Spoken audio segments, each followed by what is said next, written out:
Whoops. Technical difficulties. Oh, even more. That's the wrong host. There we go. All right. Good evening. It's Monday, which means it's time for Enterprise at 8, assuming we can figure out which camera's which. Anyway, this is Live Long and Podcast Star Trek Enterprise rewatch series. It's been around 20 years. 20 years? That's right, Trip. 20 years since tonight's episode Hatchery first aired, but we're just getting started here at Enterprise at 8. I'm Jody Simpson, and not with me is my co-host Adam Woodward, because he decided he was more important to not be here. He didn't know what city he was in. He didn't even know what city he was in at the time, so that's fine. He's traveling for work, so we're hopefully, he gets back safe, and we see him next week. He was like, I forgot it was Monday. I'm like, yeah, it's every 7 days, Adam. Every 7 days. It's amazing, eh?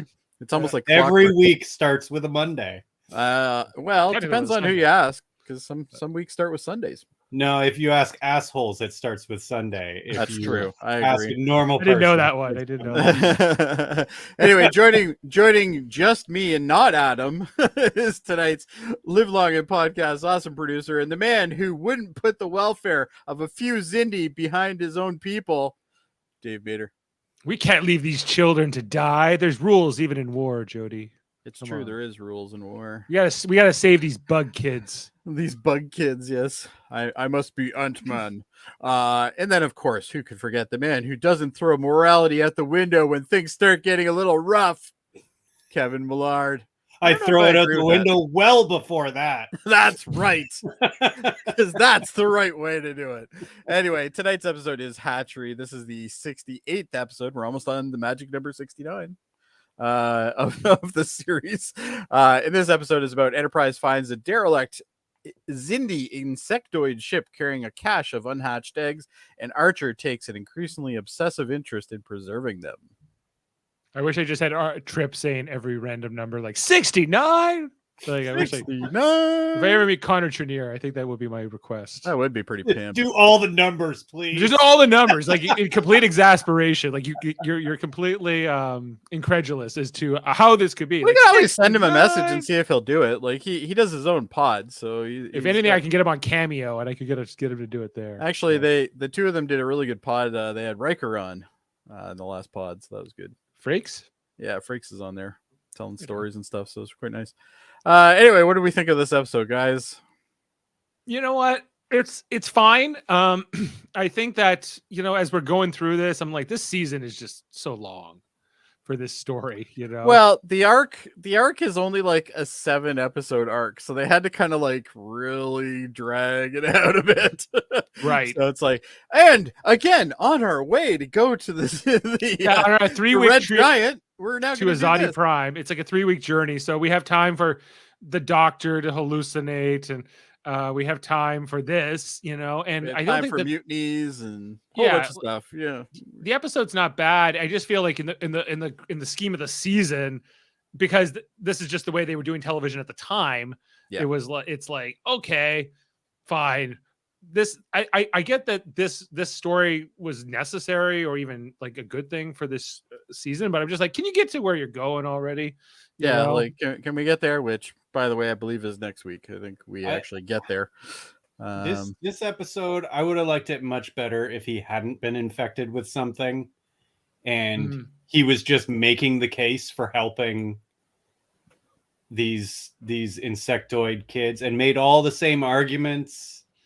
And the crew was again. I would have liked that so much more than he's their den mother. Like, mother time. I like that. That's good. Thank you, Regine. Is Adam in Newfoundland? No, he's not in Newfoundland. No, different part of the country. No, we don't wish that kind of thing on him. The week starts on Sunday, Kevin. Sam. Oh, that's it. You're done, Sam. You're now canceled. You're Kevin canceled. That's the worst kind of canceled. Hello from Brazil. Well, hello from Brazil. I think you're the first Brazilian we've gotten. Other than Kevin on Sundays, but that's a whole other situation. Jeff would never come on this. He's never even watched an episode. Jeff doesn't even.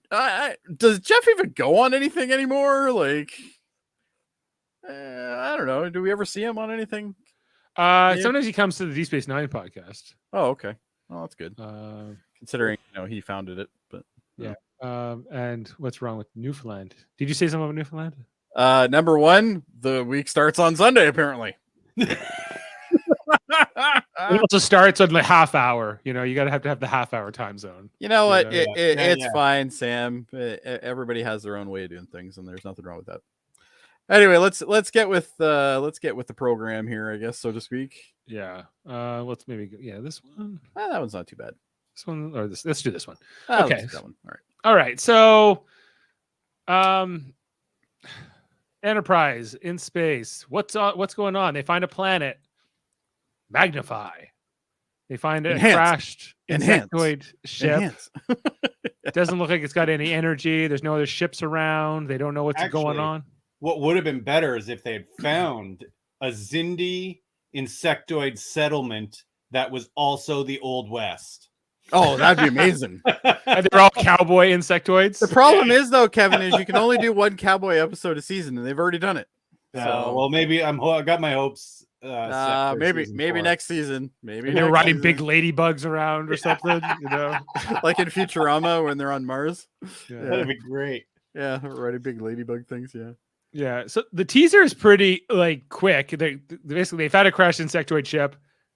Let's go credits. We found something. It's crashed. And roll credits. Yeah. Yeah. These teasers. I don't even know why they bother with teasers on this show sometimes. Because the teaser is. We're still not any closer to our objective. We're still moving. Run the credits. Yeah, if you're here to find out what's going on with the will Earth be destroyed? You'll find a little bit about that, but not too much. You're waiting. Yeah, you wait another week. Exactly. Well, they had to have time to give us that lengthy recap of the Xindi arc. That they did. We see like every episode now. Yeah, because every episode they're like, nobody's going to remember that Major Hayes and Malcolm don't like each other. Nobody's going to remember this part. Not only that, but they put them on a shuttle together this time. Like, what was it, last week or the week before when they're basically beating the hell out of each other? I never see that. They must cut that out on Crave. Yeah, it's in the episodes I have, and it's always given like this pretty lengthy intro. Anything to do with the Xindi now, and it's like it's all the way to like the first or second episode of this season, so it's like really far back. Like they show you stuff you don't need to know. Then this show is a pioneer because this is what all shows do now. That's true. When they're coming up, they'll like go way. Well, everybody back. talks about how like Game of Thrones episodes were so long. It's like, yeah, but the recap was like 10 minutes on each one of them. and like I always want to skip those recaps, and Jane always wants to watch them. She's like, no, I don't remember. I'm like, no, like can we just get into it? I've already seen this, Jane. Because the recaps are almost like a teaser for what the episode's going to deal with, Right. Because this beat. I'm just like, I want to be a little surprised. I understand the concept of why they wanted to see this, because maybe they can get a hold of some of the technology and find a way to fight them. Blah, blah, blah. I get that. That's fine. But it's a weird episode.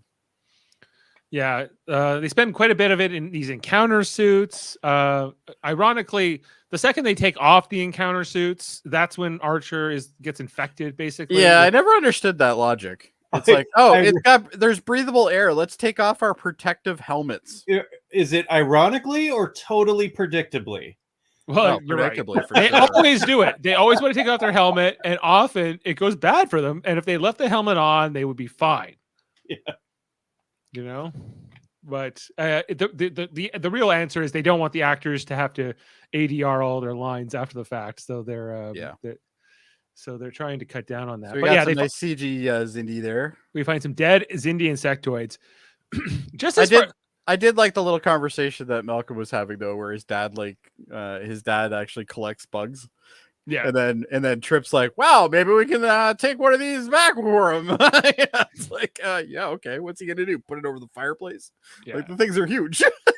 The insectoids are so different than the other Xindi species, to the point that I'm like, it's weird. Well, they always have to be CG too, right? They have to be, them and the aquatics. So thin and the aquatics are CG too. But like, I'm like, you don't have much aquatics though. No, well. They can only interact with us so much, but they're the Aquaman of the Xindi. Like they really are. Yeah. And these are like the Spider-Man or the Ant-Man of the Xindi. Anyway, like it just I always find them. I'm like They're so alien to the other Xindi that it surprises me that the other Xindi are like, let's all be in this Council of Doom together. But anyway, they're all share a homeworld, so I guess that's their bond. And they're going through the ship. They're trying to figure out what's going on. Andre Bormanis and Mike Sussman wrote this story, by the way. Michael Grossman directed it. Michael Grossman has directed a bunch of episodes, from what I remember. Yes, I can figure out which ones for you.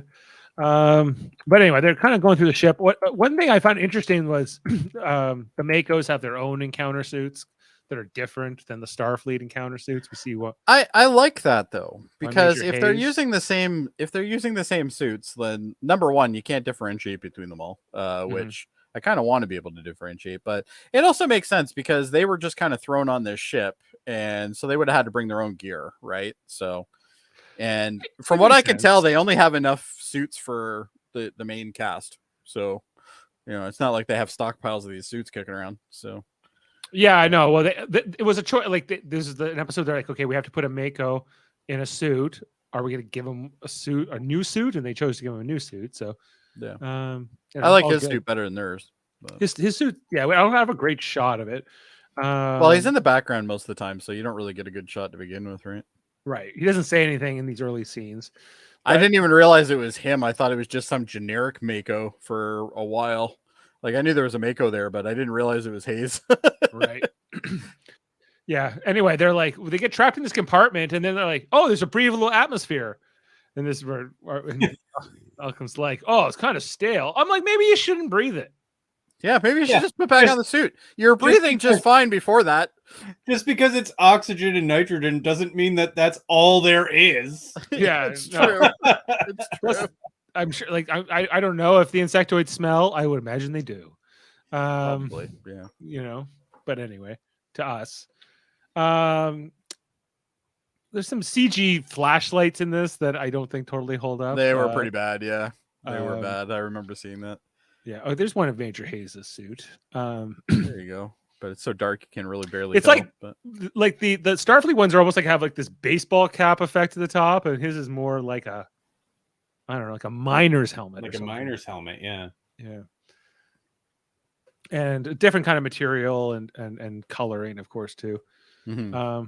Anyway, they call up Archer and Hayes, come find us, and he catches up, and then this is kind of where a lot of this episode will be stay. Was that comment? Hayes, the forgotten character of the season. It's very true. Yeah, well, we see him once in a while. Like a lot of these Makos, but like, I think we've seen at least 20 Makos and like different people, and Hayes is one of the only one that's consistent. Him and the guy who's played by Daniel Day Kim. Yeah, we see him a couple Corporal times. Chang. We haven't seen him in like 10 episodes. No, we haven't. Yeah, we've seen Hayes, but we haven't seen many else. Yeah, there was that one that like Trip was flirting with and doing the stuff with. She didn't. Hayes has tons of lines though in this episode, which is good. Yeah, he has a lot to do. Anyway, guys, they find this hatchery, hence the name of the episode. It's where all the eggs are, and this is where Archer first says we gotta try to save them, because apparently we see that the insectoids killed themselves, so they gave up their life support in order to save the hatchery. And yeah. Oh, sorry. Actually, yeah, Mako Hayes' suit does not look good there as much, but. It's got to be the lighting. Everything about Hayes is awesome. Okay, it must be. Especially when he decks Malcolm. This is also, I got a couple shots here when Archer gets infected with this stuff. Well, we're not supposed to know that he's infected with anything. He just got sprayed and it was a defensive measure, right? It was almost like Ghostbusters. He slimed me. Save me some of that slime, Yeah. He gets hit in the face, and yeah, like it's kind of anybody who's seen Star Trek knows that this is probably going to do something to him. Yeah. I wonder why he's acting so rash later in the episode. I wonder why. Yeah, exactly. It's almost impossible that it wouldn't matter. This wouldn't matter. This is what turns him into the bug daddy, as they say. I like your new bassy voice, Dave. I don't know what's going on. Like I was just all of a sudden, You just all of a sudden got it, eh? I got it. They're really bassy. Yeah. You're listening to the sweet sounds of Dave Mater. Exactly. Fox checks out Archer. And then he's like, let me rub cream on you because that's what I do. I got it. Would you like an analgesic cream? You know? Would you like me to rub stuff on you? I'm pretty sure I got the doctor. Where's he? On my soundboard, doctor. Oh, is he the doctor? He might be the doctor. Could be. Could be Phlox as well. We've come. Oh to yeah, this is Phlox. At least take. Anyway, doesn't matter. Anyway, I'll play this one. I'll see you in sickbay. There we go. Ooh, that's not even the same doctor. I know. I just It'll gave work. up, and It'll I work. was feeling rushed. He's like, So- I'm so pressured. I have to play Doctor- something.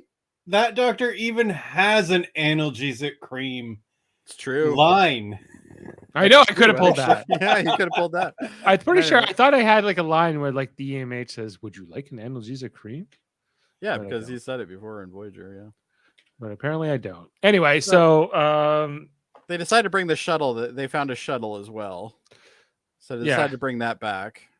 I love the look of the shuttle. Looks like an insect. Like a oh yeah, praying they're dragging the ship back, and they're also. Oh, I they got never even the- noticed that. Yeah, it's got like these weird little leg things on it. Yeah, when it's sitting in the really notice it when it's sitting in the shuttle bay. Oh, I never noticed it. Oh, Yeah, cool. they're dragging it behind them here. They have the two dead Xindi insectoids in like the compartment there with them, and they fall off, and Hayes has to like go and he kicks them like to make sure that they're dead. I loved that though. He's like, just making sure. Yeah, that's a good scene. This one. Hayes is a good character. I like Hayes. Yeah, he's got his gun out and he's just waiting for them to move, and he's like, "Are you gonna shoot me, Major?" You know. He's like, "No, I wouldn't shoot you. I thought about it, but I wouldn't." I wouldn't waste my bullet. I'm just gonna deck you a couple times like I did You last should've time. just said, "We'll see how this trip goes. We'll see what Yeah. happens. Roll the dice." All right, reminding us that these two have tension. And then I'm not sure why they're on the same shuttle together, but all right. Archer told them to cut it out and get their shit That's together true, yeah. last time and put their differences behind them and all that stuff. And of It course, wouldn't be a then problem. Malcolm has to insinuate that he's being a dick, right? Yeah, because Malcolm's a dick. Yeah, I think was it in this conversation or maybe it comes later where Hayes is like, "Hey, I think we need to have more training for your senior officers." Yes, And I think and Malcolm's like, "What about movie night?" You know, and he's and like, "Oh, Tucker won't like that. That's movie night." he's like, "Well, he's maybe like, he can "Well, give I- up movie night to help save Earth." Yeah, Oh, yeah. And yeah, as save soon- civilization, asshole. Yeah. As soon as they start talking about this, I'm like, "Oh God, can we stop with Malcolm being such a bitch all the He is a time?" bitch. Like, I just don't like the bickering. But I don't like the bickering between the two of them. It's irritating. I don't find it interesting. But it's always Malcolm at all. that's triggering. It's always Malcolm starting it. Yeah, Yes. it's always Malcolm triggering it. Because And- Malcolm's a bitch. And yeah, they got a lot at stake here. They need to like put that all sort of to the side, you know. Anyway, but they come. This is the scene here where Trip and T'Pol come to talk to Archer. Like, hey, we're like we can maybe fix this ship. We were Yeah. going to Azadi Prime if you remember, and Archer is like digged in. He's like, no, we have to help these kids. We need to help these eggs, these insectoid eggs, and stop and turn around. And Trip in particular is like, this is the stupidest thing you've ever. Yeah, like this is really not a good idea. And like eventually he just sits back down on his console and he's like, I don't care, I've made my decision. Like, Yeah, like shut just up and go do it. Basically, even T'Pol's kind of like, I think we're yeah, being a T'Pol's little- got a little bit of a kind of looking on her face, like. what Well, I did think you Archer do? makes a good point. He's like, if we found a ship with 30 Xindi primate infants, we would probably not leave them alone, leave them there. Yeah. Right. But because they're insects, therefore we're less sympathetic, I guess, as Yeah. humans. If they had found like 30 reptilian eggs, I think this would be the same conversation. But if they were already hatched, I think that there maybe is a little bit of a difference. But anyway, yeah, he's just got you're right. He just sits down. He goes, "That's my decision. Those are my orders. Go do it," and that's it. Well, and at this point, like he's clearly not acting like he normally acts. So like at this point, they should have already had like the red flag up. They should have already been like, maybe we need to check on him a little bit harder. He did get spit with alien goo, and True. maybe something's wrong. Like you would think that at this point they would, but neither one of them are. They're just like, oh, okay, he's just kind of irritated. Like, I look, what he's saying makes sense. Like it's true from a certain perspective. He's like, does Xindi think we're ruthless? Let's show them we're not, and let's show them we're better, and that's a good thing. But you're also assuming that the Xindi actually care. Like the Xindi would look at that and go, oh, okay, they're being sympathetic. No, right? No, probably not. Probably not. Especially the insectoids. Like your odds are probably not. But anyway. So go here. Oh, there you go. That's what Kevin was talking about. It looks like a cicada. It does look like a cicada. Yeah, that's kind of cool. Yeah, I like that. That's neat. I never noticed that. Trip complains about the chairs, that they're kind of weird. He's like, these are very uncomfortable chairs. And Mayweather says, maybe they're comfortable for insectoids. Yeah, good old Mayweather with all that crowning wisdom that he has. Yeah, quite the insight there. Yeah. I'm like, well, yeah. Better go fix some more transporters there, bud. Yeah. Anyway, they're trying to get this shuttle back online, but then it kind of takes all the power out, the lights out here. Later on, there's a scene in the mess hall where they're trying to figure out things. It's Reed and Mayweather and Tripp, and basically they're mostly complaining that they're even stopping to do this at all. Like they're like, I can't believe Archer is even getting us to do this. Well, and the funny thing is they have the exact same opinion that we do, which is, why are we stopping and doing this crap when like the fate of Earth is in question here? Like, it's time to just like haul ass directly there. Like, do not stop, do not pass go, do not collect $200. Just get your ass out of there. You know, like, get to Azadi Prime, figure out where the Earth destroying weapon is. You know that thing that you're supposed to be looking for. Not the like alien babies that really does not matter in the grand scheme of things. It does it doesn't, you know, but it's kind of like there's a bigger picture. I'm with Tripp. This is a total waste of time. But then Tripp then defends Archer here. He's like, listen, you don't be talking about my boyfriend Archer like that. Like he's a good guy, you know. He would be rubbing me if T'Pol wasn't. Yeah, we were thinking about taking a Vulcan neural pressure therapy together.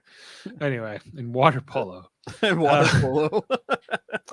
Anyway, so that kind of gives, like, he kind of gets defensive of Archer at the end of the scene, even though he starts off with complaining about this whole thing too. But as the other two start joining in, he's like, shut your mouth. Only I can talk about him like that. Then we get this scene here in sickbay with they're doing the autopsy on the full-grown insectoid bodies they found. And I just like how Phlox is having so much fun with this. It's like science. I also think it's funny that Phlox is the only person that has enough brains in his head to realize that he should have a shield on while he's doing this. It's like, yeah, in case I get sprayed with some kind of insectoid goo, you know? Yeah, exactly. It might help. And Archer didn't even wash it off his uniform. No, it's still there. Archer's UN child ambassador. Yeah. But we also find out the insectoids that they only live like 10 or 11 years or something. Like he said 12 years. 10 to 12 or something. Yeah. 12 years. Oh no, this one was 10 years old, so he was considered an elder. Yeah, he was coming towards the end of his life anyway. Or no, we find out they also don't have genders. They're completely non-binary. They're all asexual, all asexual. And what else was mentioned here about these? This show was woke before woke was cool. Yeah, there are life forms that are like asexual for sure. Of course. And he's like, he's got a face shield on. He's wrapping up his little report of the autopsy here, and he's like, "Hey, Captain, maybe you want to go to sleep or something, and get some rest." And he's like, "Shut the hell up and let me know what's going on with the autopsy and stuff like that." Like, there's red flag number 2. Like Phlox, this interaction with Phlox should be like, maybe something's going on with him. I'm used to him being angry and yelling, but just about going to bed. Yeah. Sam says Star Trek was always woke. True story. True. Yeah, most of the time. Depends if you're using woke in a good sense or a bad sense. In its time, like in each series' time, yes, it was. Yeah. I feel like the woke has been co-opted as a bad word now, but Whatever. Well, it depends on who it is, I guess. But depends how who's using it and how it's being used, but it's mostly it seems to be a word weaponized. Look, the important thing is the week begins on Mondays. That's all you need to know. True. After it officially starts on Sundays. Well, and the funny thing is, Sam then recounted, and he's like, "The work week starts on Monday." Okay, well then that's the start of the week. The work week. I don't care. It's the week. Right. No. I will fight all those Newfoundlanders. I will. Yeah, well, they're on the half hour, Jody. One so by one. It's one by one. completely different. They have 7.5 days in their week. True. Yeah. Well, it's more like 7 and 5 hours. Right. Or something like that. Yeah. Anyway, so this is the scene here where Archer's trying to get Trip to fix the engine where the hatchery is here, and then stuff starts just blowing up. The power they have to pull the plug, and Archer's like, "What the hell, man? We're trying to fix this thing." And I'm trying to grow some babies here. And Trip's got this boss he just can't please, no matter what he does, and he's just like, "Why are we even doing this?" Yeah. Archer's getting more and more covered with slime and goo on his uniform as the episode goes. Oh, and then we get the first baby insectoid here, which is I think they did a pretty good job of that, though. They almost went Disney on that. It's almost like cute. A Bug's Life. Yeah. Yeah. Archer calls medical emergency. So at this point, look at Archer. Anybody who can see Archer clearly knows there's a problem with him. He seems a little Why unhinged. are they not? Well, not only that, but he's got weird shit on his face. He's sweating bullets. My God, man. But he's not doing anything that's true. It's not until he wants to give up all the antimatter that the crew's finally okay, we're taking this way too far. They're like, whoa, wait a second. We're not siphoning the tank. We need antimatter. Yeah, we're not siphoning the tank. We don't have an intergalactic hose here. Right. Come on. Yeah, even when he calls the medical emergency, Trip's really a medical emergency? And Or a little bug that flew across the room. What? Even picks him up here. He's like, I tried everything I could, Captain. Flock says. I tried to give him mouth to mouth, but I ended up eating part of him. Sorry about that. Yeah. And then this is, they're all kind of have you considered a shower? Maybe he gets maybe a change of clothes. He gets a call here from Trip, and he's like, "Yeah, it's gonna take 3 more days to fix this." He's like, "Do it, fix it, whatever you have to do." To the point where Archer almost wants to have a funeral for this dead bug. Yeah. Well, yeah, he wants to figure out what their ritual rites are, right? He's like, let's see if we can find their funeral rituals and have a proper send off. I'm like, it's what he's saying again is the humanitarian thing to do, is the noble thing to do. But this is also another red flag. How many times do they need to be told in this event that there's something wrong with Archer? It's remarkable how blind they are in this. But anyway, I guess it wouldn't be that interesting if we cut it. In 10 minutes, right? I like how the episode slowly it's a series of slow cuts, right? Where he's just getting more and more invested in this, and the more they get weirded out by it. They're like, I guess what he's saying kind of makes sense. But then they have this meeting in the command center. It's Trip and Reed and T'Pol, and this is where the other thing that bugs me. Why isn't there a Mako's presence here? This is a war thing at this point. There should be the Makos should be part of every single one of these meetings. Well, the thing is, we see in this episode shows that the Makos and the Starfleet crew don't really it's kind of an improper chain of command here, because really the Makos only report into Archer. That's it. Yeah, they don't listen to anybody else. And if Archer goes corrupt, they're kind of his own little private army on the ship. Essentially, yeah. It's kind of an issue. Crazy. Which is kind of thing. Anyway, so they're like, well, he's gonna basically in that conversation, he wants to take the antimatter, a third of our antimatter, and give it away. And T'Pol's like, I will go talk to him. Don't worry. I'll go do the first officer thing. She comes in here. I think this is after she sees like there's 2 armed guards outside of the place, you know, two Makos. She's like, hey, why are there 2 Makos like guarding this? He's like, just in case, who knows? Aliens might try to attack these babies, and if they do, we can't have that happening, you know. And then the whole part where he grabs her by the arm here and like pulls her across the room was like, yeah, like that. Another red flag. Something like, he wouldn't normally do. do. He normally does. Yeah. Like that's not something he normally would do, even if she was well, and if you look at the look on her face, like she's like, what the hell? Like this isn't what you normally do. So like it's kind of weird that like this is happening even. Yeah, so. But he gets getting defensive. I don't know much about Vulcan ethics, but humans don't throw morality out the window when things start getting a little rough. Kevin does. No, I've already thrown it out the window. I am no longer in possession of morality by the time that eventuality starts. Yeah. Right. And here Archer, like she was like, I won't obey that. Or T'Pol says, I will not follow your order.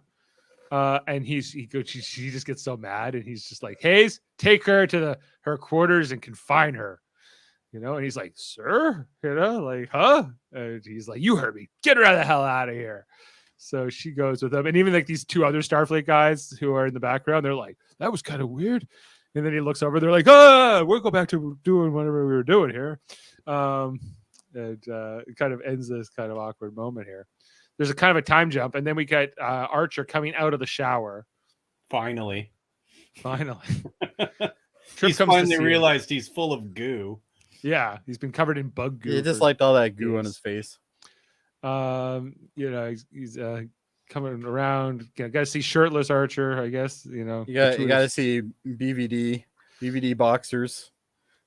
This is where Trip's like, if you're gonna pick a new first officer, I think you should pick Malcolm, because I'm be busy in engineering. Plus, I don't want you throwing me in the brig if you had an issue. And he's like, come on, man, it's just temporary. I just had to I could not let her question my orders. I had to do something. You know, again, he's got a rationale. He's not completely. Sure. He like we've seen people possessed, we've seen people controlled, people under strong influence. This is a very mild influence, you know, where he's mostly himself, but he's kind of this exaggerated. He's just obsessed with the insectoid babies. He tells this story here about what his great grandfather in the eugenics war, who was fighting somebody, and they would fire. They would have had to attack these kids, and they agreed with the other commander that, you know, that in the to war stop enough to get them out. Yeah, there are rules even in war. He tells. Well, it's true. There are. Not every country follows them, but there are kind of unwritten rules in some scenarios. Yeah. Right. Well, I guess humans at least have their own rules for war. It's not like they had agreed with the Xindi. Okay, these are the rules of war, Xindi, and this is how we're going to do things. But you know, we have our code as humans. So that's what like Trip and a couple of the other crew keep saying, like, they would never do this for us. They would never save a ship full of our babies if they found them. And he goes, doesn't matter. We got to be better than them, you know. So you know, Trip kind of acquiesces. Next scene here is this shot here where we see like they're analyzing the Xindi insectoid ship, and it's Hayes giving like this battle simulation to Reed, which is basically, this is just the animatic of the fight that comes later in the episode, but it's been like no textures have been added yet. This is all this is. Well, this is supposed to be like previous encounters and stuff like that, and they're looking for vulnerabilities and stuff like that. And of course, Malcolm has to be a bitch about it. Of course, he's like, "Oh, you're playing your games. And you're playing games while the game saves the day. I'm the tactical officer, not you." And he's like, "Come on, man! Like, I found something. Like, we're on the same team. Like, shut up." At least he apologizes here. But if he wasn't such a dick, he wouldn't have to apologize. Yeah, he eventually wins Reed over here. He's like, "Look, if we attack their impulse manifolds, which are very thin here with torpedoes, we can take out their whole ship." And Reed finally is like willing to listen, you know. And he's like, "Oh, that's a good observation. Yeah, sorry about that." Hayes is like, "Well, I won't punch you this time." I always wondered in Star Trek, do other species not stress test their ships? Like, why do they always leave one? I'll tell you right now, the engine for one torpedo. Yeah, and our the engine humans manifolds just are always excellent the at issue. finding weaknesses. Like, What is happening with everyone else in the fucking galaxy? Well, it happens in other franchises as well. Like look at Star Wars. Yeah. Right. How do you keep building planet huge stations and yet you still have exhaust ports that are vulnerable? How do you do that? Yeah, we're kind of led to believe that every spaceship has got some weakness. Well, and logically that's sound. There's always every tank has a weakness. Every plane has a weakness, right? So it kind of makes sense. Mm-hmm. But if you notice that in Star Trek, the Enterprise or whatever ship they're on will get hammered, just hammered with weapons fire. And it's always like random fire. It's never and then like they turn around and shoot maybe once, twice, and the other ship is destroyed. Boom! We polarized the hull, Kevin. It's all good. If we just polarize the hull, it's all about polarizing the hull. Yeah. Which I think might be a metaphor for something, but I'm not totally sure. I'm gonna try it out and I'll let you know. I'll be like, hey, wifey, it's time to polarize the hull. So here in the next scene, we got Trip comes to see T'Pol in her quarters. I'm gonna get slapped. Who's under guard here from Daniel Day Kim playing Corporal Chang. He was in Voyager. He was in Voyager. He was on Lost. Yes, he was in Lost. He was Jin on Lost. I only watched the first season, so that's all I remember. Lost. He was very good in that show. He's like, hey, I'm here for my Vulcan aromatherapy or whatever it is, and not aromatherapy, but whatever they do. Neural pressure. And Chang doesn't want to go for it, but eventually he's like, okay, well, it's fine. So he comes to see T'Pol and he's like, listen, he's gonna give all the antimatter away. And I couldn't believe he did all these things. So basically T'Pol's like, we need to do something about this now. We have to take action, right? We can't run this ship on Vulcan candles. Come on. Yeah. But Trip is Trip is the most loyal to Archer. That is for sure. Yeah, that makes sense though.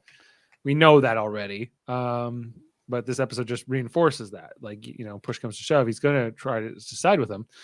Meanwhile, on the bridge, Reed is in command, and he comes across a Xindi insectoid ship that happens to fly into the system. And they're coming on. And they happen to be on the same approach of the battle simulation from earlier. And it has to look exactly like the fight that we saw in Major Hayes' room. Yes, without the textures added. I was waiting for Mayweather to go, oh, I've already played this one. Right. But in the time when they go to tactical alert, to the time Archer gets to the bridge, the Xindi ship's already destroyed. Reed has one of his flunky guys here working tactical while he's in the captain's chair. He says, fire 2 torpedoes, just like Hayes told me earlier to do. And that's kind of exactly what they do after a couple of phaser fires. And we finally see Hoshi, who's mentioned like 4 or 5 times in this episode before this, but yet we don't see her on screen until like this moment. She gets a couple lines in this episode, not much. Eventually, yeah. But they were talking about how like Hoshi's like, trying to translate something and all this, and they keep mentioning her, but you never see her until like about halfway through the episode. Yeah, because we find which makes sense that the insectoid language is more complicated than the others, of course. And so the ship, they're just completely destroying the ship because the Xindi insectoids were trying to create a portal to get away, some kind of jump thing. And by the time Archer gets here, he's like, it's just blowing up, Yeah.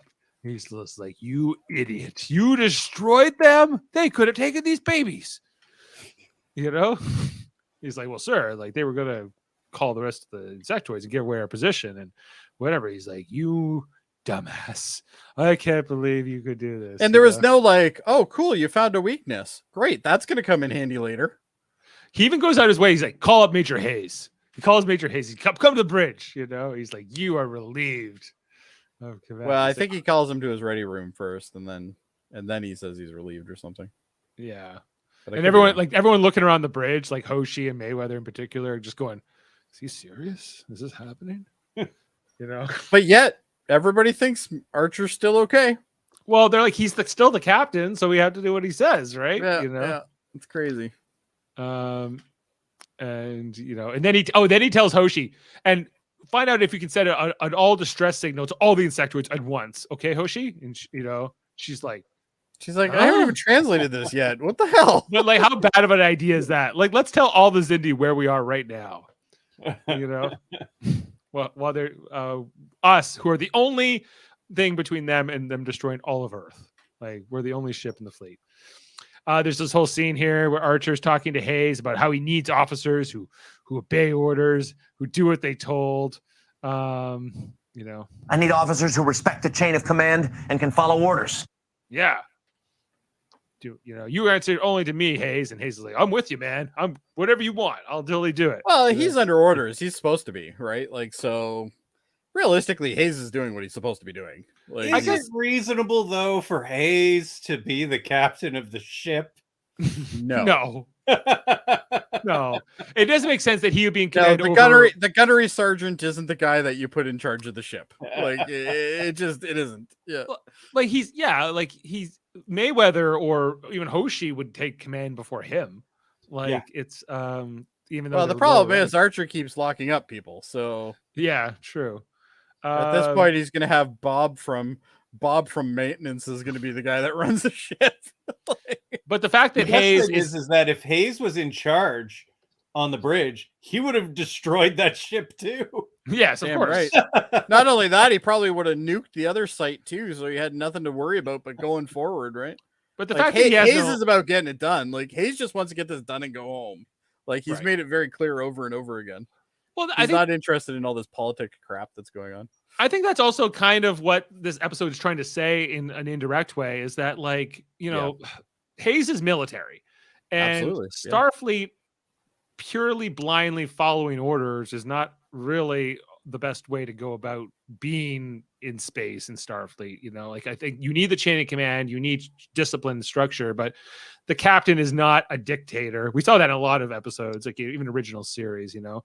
Where Spock's like, you know, your authority is kind of limited, even if you're the captain, you know.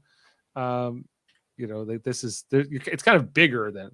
Well, the scene that's coming up with Phlox basically saying he's going to relieve him of command based on, you know, sections, so and so, blah, blah, blah. And then, like, he's like, oh, well, I've already locked up people. Do you want me to lock you up too? And it's like, okay, I guess I'll walk away now. Yeah. And then he calls one of the Makos, one of his private army. Right. Yeah, because this is while Archer's loading up the very precious antimatter into the shuttle pod. And, you know, I feel you need more protective, like more PE stuff on, like this is a very volatile chemical, is it not? Like, well, it's antimatter, so it's in magnetic casing. So true. If it touches anything that's real matter, it would just blow up. So true. So yeah, like I guess it really wouldn't matter if you had personal protective gear. No, as long if that magnetic field fails, if it fails, everybody's dead anyway. Yeah, it's gonna blow up. True. Anyway, so Trip's like, go to Phlox and get some medical scans, and you know he can make you. You know, he's like, you know, he goes, I'll after I give all this antimatter over, I'll come back and do the medical scans. They're like, well, no, you need to go now.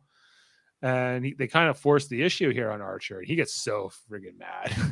And then he's especially at the Phlox. He's just like, it took Paul. I could see, but you know, he's just like so disappointed. He throws it on here to Archer, and then Archer's like, "Get the hell out of here!" And they kind of just look at each other awkwardly and stroll away. But when we see that they were secretly scanning him the whole time, you know, something is afoot. And when we're looking at we go to sickbay and the brain scan shows he's fine. There's nothing wrong with him. And Trips is like, what do you mean there's nothing wrong with him? How could there be nothing wrong with him? Well, Tripp's known this guy forever. Like these guys have been friends for a long time. So, like, if anybody should be cluing in that there's something wrong, it's obviously Trip, right? Right. So, this whole episode doesn't make a lot of sense logically, but yeah.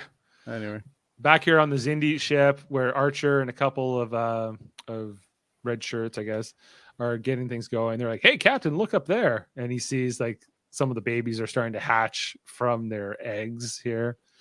I would not want this assignment if I was one of those guys. Those are some hairy looking balls, eh? Yeah, they're weird looking. Someone had to say it. So now Trip is going back to see T'Pol's quarters. He's like, I got a sore shoulder, Corporal Chang. Can you let me in again? He's like, no. Major Hayes said, don't let you in now. This is definitely not allowed. And Reed is like, I think it's Reed, isn't it? Yeah, it's Reed and Phlox are like sneaking Reed up and Phlox down the are hallway. sneaking up, and he's got like a phaser out, and yeah, and then they kind of tackle him, and then Phlox gives him a Phlox hypo. is like, here's my hypo. Bing. Yeah. They get his gun, and then they get into here with T'Pol, and T'Pol's like, we got to do something. They have a little meeting here in T'Pol's quarters. Why don't we just talk to Major Hayes? And Reed says there's a good chance he won't side with us, and if we get into a firefight like that, they need to try to retake the ship, and they can't take a chance that Hayes won't support them, which kind of Hayes kind of tells us later on in the episode he probably would not have, right? So yeah. They would have stayed, especially after that speech that Archer gave him. I think that there was no chance he was going to do anything but do what Archer was telling him to do. He puts a new outfit on, and then he instantly gets it all dirty again. Yeah, well, I like how he's like just looking up here at the ceiling, all this goo and stuff, and these other two guys are like, are you coming, Captain? He's like, no, I need to stay here with the eggs or whatever. We're gonna play with these hairy balls. And they're like, whatever, we're out. Like, our shift's over in 5 minutes. And then we got down here in the armory, T'Pol in disguise, wearing a Starfleet uniform and a baseball hat. Yes, this is actually a baseball hat from another episode. Is it? Remember when they went on that the desert planet, and started playing like a football version or whatever? Oh yeah, well, we saw them in the pilot too. Yeah. Like they had, they're in the pilot as well. Yeah, yeah, but then they never wear them again, really. The NX-01 ones, yeah. Yeah, so she nerve pinches this one Mako, and then they get the. I think this is the first time we've seen her in a uniform too. Yeah, this uniform. I think you're right. Was she ever in? I don't remember. Anyway, we'll find out. She will be eventually, won't she? I don't think she ever is. I don't remember quite honestly. She's in the Mirror universe, so that's different. She is in the Mirror universe, yeah. Yeah. Anyway, I was like, why can't she have a uniform like everyone else? But anyway, because she's not technically a member of the crew, according to him. But she's the first officer, so yeah. Anyway, so still a better pick than Chakotay. He's like, you may not wear the uniform, but I can still charge you with insubordination. Yeah, which is true. Yeah. Anyway, so. Like they're like, hey, don't try it, man, and then they just they shoot this. Like, don't try it, and then they shoot him anyway. Like, yeah, whatever. Yeah, I think Trip says that was gonna leave a bruise. Well, it's awkward because they're gonna have to see these people after this whole thing too. So far these Makos are pretty unimpressive. Yeah. Well, these ones anyway. Yeah. Anyway, and then Trip and this other guy who I don't know, they hop into the transporter to head over to where Archer is in the Xindi ship. So they beam over here and they go for the run. They're trying to get to the bridge back on Enterprise with Reed and T'Pol, and they see the Makos are stationed by the turbolift. So they're like, well, we can't go that way. We're going to have to go some kind of other way. And then that's exactly what they do. They go up like the Jeffries tube or something like that. And then, so back here, this is back on the Xindi ship. These two Makos are guarding things, and I guess this is Trip and that other guy. They open the door, they throw in the stun grenade, and then that goes off and stuns them all. Trip finally gets in there. He's seeing all these little Xindi insectoids crawl around on the floor. This was incredibly creepy, I thought. And then they can't find Archer right away. He's like, you don't need weapons in here. He's doing his mom voice. Yeah. You can't be, He's like, shush, my alien ant babies. They're all sleeping. Yeah, Captain. He's like, no, you can't be touching my ant babies. Go back to CG ones start crawling all over them, don't they? Yeah, they start. That comes a little bit. Oh, is it a little later? Okay. Oh yeah, that's right before Trip shoots him. Anyway, so they're on the bridge and they're like, hey, Armory, come in, or hey, whatever, come in. They're realizing some of the Makos aren't checking in. Then they storm the bridge. Reed comes in first, and T'Pol and everybody else. And T'Pol at that point's like, do I shoot Mayweather? No, they need Mayweather is a hero at this moment. He tackles Hayes and everything. For these two looking right, there's a Mexican standoff going on here on this bridge. But look at how just go back to his for a second, okay? Look at his stance. He's got a military stance. Like he's good. He's ready to go. Now go back one more frame. Malcolm's dumb. Oh, Malcolm. Yeah. Malcolm's like, hey, how's it going? Yeah. Well, he's less of a soldier, that's for sure. Hey. But he's in charge of the goddamn armory. eh. Like he should be a little bit more professional. But anyway, all right. Yeah. Doesn't T'Pol looks better than him. Yeah. True. I think it's kind of a failing in Dominic Keating's performance, maybe. Anyway, then here, Archer just gone full blown obsessed with these Xindi insectoids. They're all coming. Archer's got more goo on his face. One of them starts crawling on him, and he's like, "Captain." He's like, "Don't worry, I love these Xindi insectoids. These are all my babies. This one is named Fred." Yeah, and Trip's just like, "This is too." Do I shoot him or not? Maybe I should shoot him. Yeah, he just kind of looks at him weirdly. Yeah, they're all kind of crawling over Archer. He's like, "Dude, do you know how many bugs you have on you right now?" Yeah. And he's like, screw it, I'm gonna shoot him. Yeah, and then they all run away. All the babies run away. So here on the bridge, I think Hayes orders Hoshi to do something, and she's like, "I won't do that." Yeah, she's with the crew. I like how Hayes is super calm though during all this. Like he's not getting agitated. He's just he's all smooth sailor. You know what I mean? Like right. It's where everybody else is starting to get a little edgy. He's just like, This is when I've had guns pointed at me before. You don't scare me. This is when Mayweather then tackles him and brings him down here. Then they start shooting each other. A couple Starfleet guys get shot. Again, this is all in stun, so I guess they're all gonna be okay. I know if your phaser's on stun, what are you waiting for? Yeah, why are you just standing? Just shoot it all up. Whoever's standing is the one that won. Yeah, just go in, guns blazing. Yeah. Seems like you should. Why are you waiting? Yeah. I think because they are their shipmates. Shoot them all, sort them later. That's the way it should be. And they would prefer that Hayes stands down on his own, but he doesn't. So they get the drop on him here. Take him away. And, then Trip calls up, says, "I got Archer. I had to phaser him. He was going a little crazy." I had to shoot him. It was fine. Yeah. And then back in sickbay, after a time jump, Phlox breaks it all down here for them that he was being controlled by that bug goo he got sprayed with earlier in the episode, and it was making him obsessed with all the bugs and whatever. What he should have said is, "Why didn't I see this 2 days earlier?" I don't know. Yeah. But anyway. And Hayes in particular is like, "What? How does this work? This is some weird Star Trek stuff, isn't it?" It sure is. Anyway, then I was waiting for them all to grab their bellies and go, "Ha ha ha ha," like they used to do in the 70s. Yeah, have a laugh here at the end of the episode. Just a big original laugh. Series. Yeah, or that would have been more original series.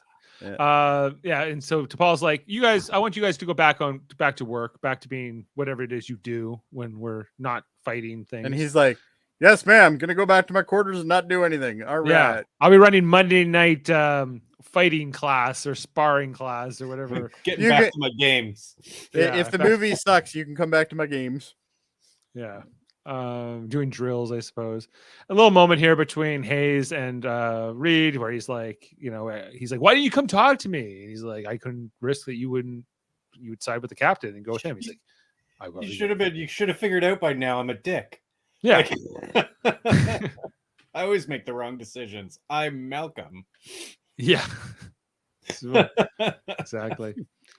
Next scene here is just the final scene of the episode where Archer's recovering in his quarters, and with Porthos. Trip comes to see him here, and he's like, "Sorry, I had to phaser you and everything. Sorry, I shot you." He's like, "You had to do." Archer's cool about it all. Realizes he was not thinking straight, perhaps.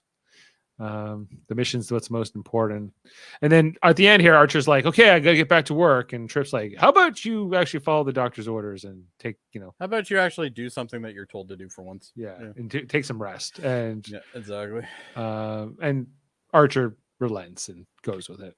And he's like, "Fine, I'll sit here and pet Porthos in the dark." And that's it. Well, all right. that episode's all right, but I think it would have been better if no goo. Archer wants to help the insectoids to the same point, like to the point where it maybe it jeopardizes the mission a little bit, but he feels like it's important, and the crew considers mutiny, like led by Trip, and dealing with that. In this, there's no stakes. We know that Archer is mind controlled by something, right? So they're going to wrap it up. But what if he wasn't? What if they just disagreed with his decision to help? Exactly. I think you're right. That's a better story, I think, to tell. Unfortunately, 20 years ago, you weren't writing for Star Trek. I think that more like leaving something unresolved here would have been better. Yeah, it would have actually been. And Voyager did that. Like Voyager had times where Voyager did that all the time. Chakotay would challenge Janeway, and they didn't necessarily get all wrapped or made up at the end or whatever. Some of that. Yeah, they always had kind of a bit of a jagged kind of alliance kind of thing going on. Yeah. All right, you want some fun facts quickly? I guess. Fun factus. We'll do a couple. All right. The insectoid console with the glass dome is a reuse of the stellar cartography set piece built for Star Trek The Next Generation. So there you go. Which was that little round dome thing. Not for the movie, though. The movie was different. Yeah. Daniel Day Kim, who played Corporal Chang, also played, I'm going to wreck this one, Gatala Rez in Star Trek Voyager's episode Blink of an Eye. Skyship. Whatever. I don't know the whole song, but there was a song about skyships. Okay. The NX-01 ball cap, worn briefly by T'Pol, is seen for the first time since Star Trek Enterprise's Desert Crossing. Oh, that was the name of it. Oh, you knew a desert. Jody. I didn't know the episode though. I knew what episode it was, but I didn't know the name of it. Okay, so Daniel Day Kim, Corporal Chang, was rumored to be up for the role of Hiroku Sulu in J.J. Abrams' Star Trek. The role Hikaru Sulu? Hikaru Sulu. Yeah. I screwed that one up hard. The role ultimately went to John Cho. So, the Makos Marine Major Hayes mentions being trained at West Point, the location of the United States Military Academy.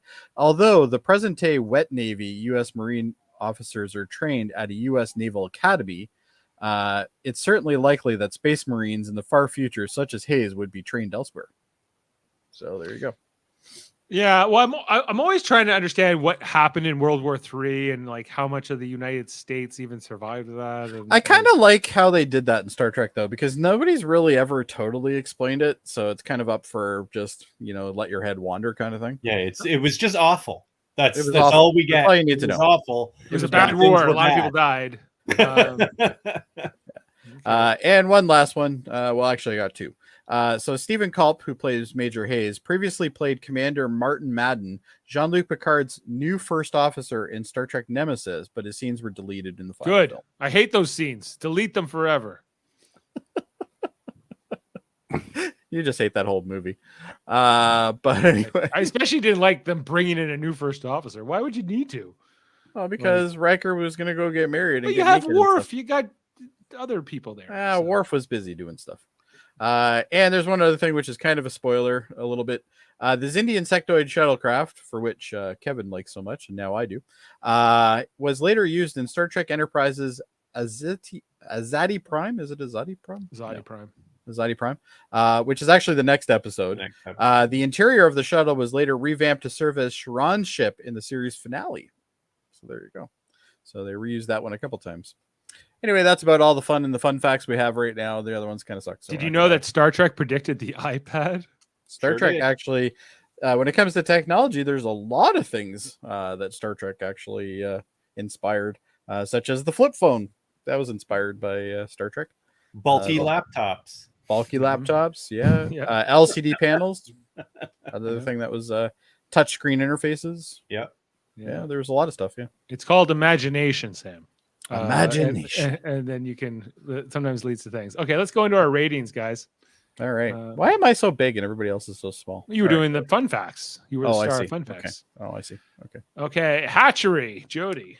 What is this is a hard one for me. I'm gonna go 6. It was okay. That's about it. With us. Actually, 6.5. I'll do 6.5. Sorry. Adam, we don't know yet. He doesn't know where he is yet. Once he figures out where he is, he might give us a rating. I don't know what this is.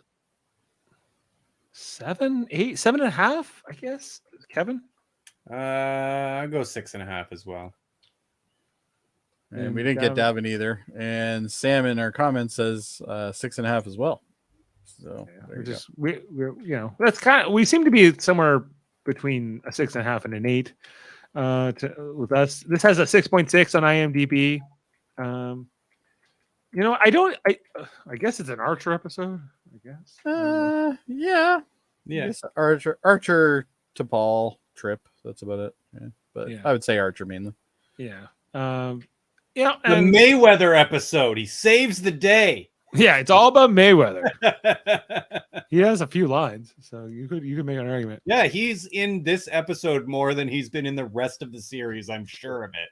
At least he had a lot of screen time in this episode for sure.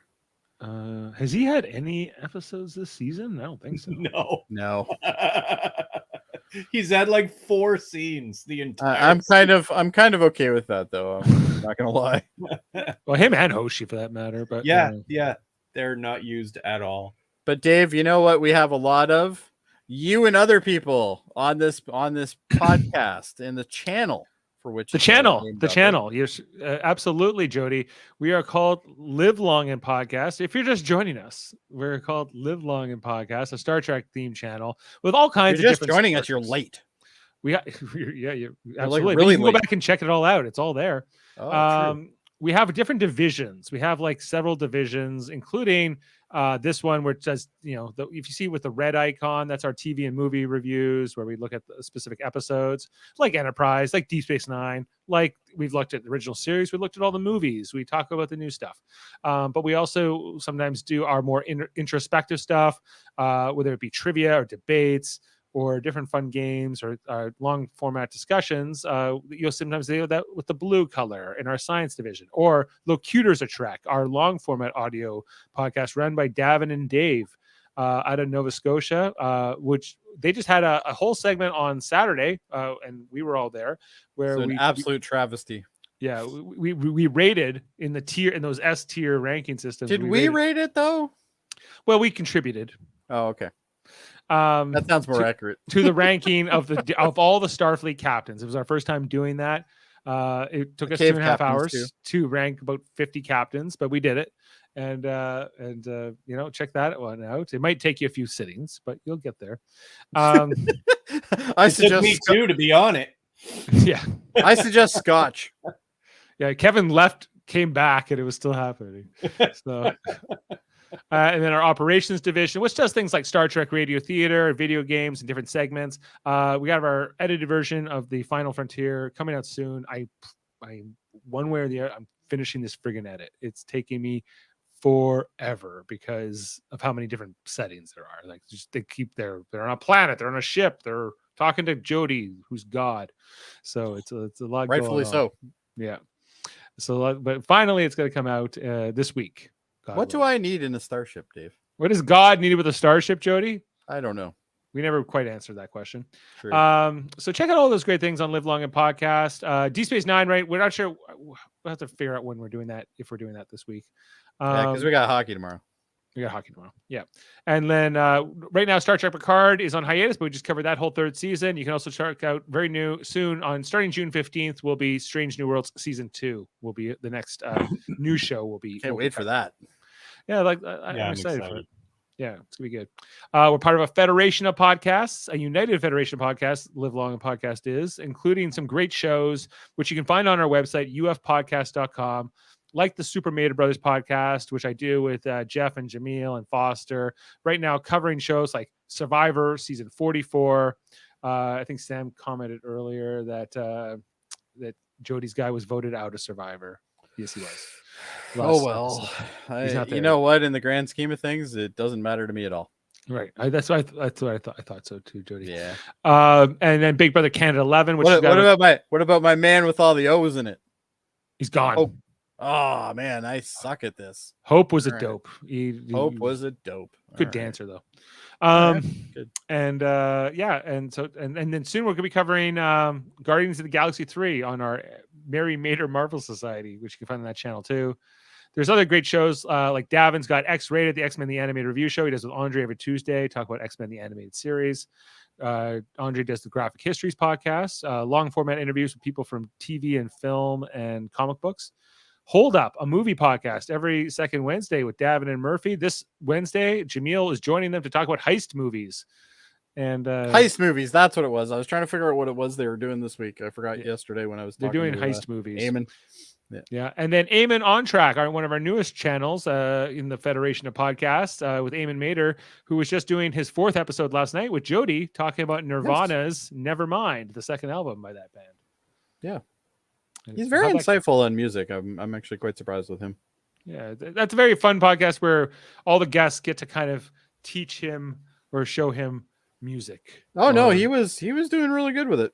I think he's familiar with Nirvana and stuff. I would hope, yeah. But check out other episodes of it's cool. On Track. Maybe Kevin will go on one day. Maybe. Who's to say? Wow, that was maybe he will. What about KBBBL? That's on hiatus right now. But why is it on hiatus? I think Baker couldn't do it anymore or something. So that's unfortunate. And Davin was feeling like maybe he's got too many irons in the fire, and I think he might be right. So I'm like, you can always come back to it, man, when you're ready. It seems to be a Mater thing. Yeah. And then the Hellbound podcast, Michael Chan, Alex Blackburn every Wednesday, talk about horrors. That's the other Federation podcast I forgot to mention. Okay, well, but equally as important. Equally as important, of course. Mm-hmm. All right, guys. Well, let's go out on a quote here. Oh, I guess you want to know what next week's episode is, eh? Oh yeah, what is next week's episode? Well, that's a good question. Azadi Prime. They're finally getting there. It is Azadi Prime, actually. Yes. The crew discover the Xindi weapon and plans to launch a suicide mission to destroy it, with Archer insisting that he be at the helm. But when Archer is captured, he must convince Degra. Oh, remember Degra? And the other Xindi leaders that humanity is no threat to the Xindi. Meanwhile, the Xindi launch the heavy attack on Enterprise that leaves the ship defenseless and almost destroyed. But it's okay because they're going to get restocked next Tuesday. Why does Archer have to be at the helm? Why can't he let Mayweather do his job? Because Archer is on a suicide mission to begin with. Okay. Yeah. His whole job is to fly the ship. Let him fly. Anyway, now we can end it. All right. We've done everything we're supposed to do. All right, let's play the audio clip and we'll see you next time. Go back to the ship. You have to come with us. Captain. All right. We live on podcast, everybody.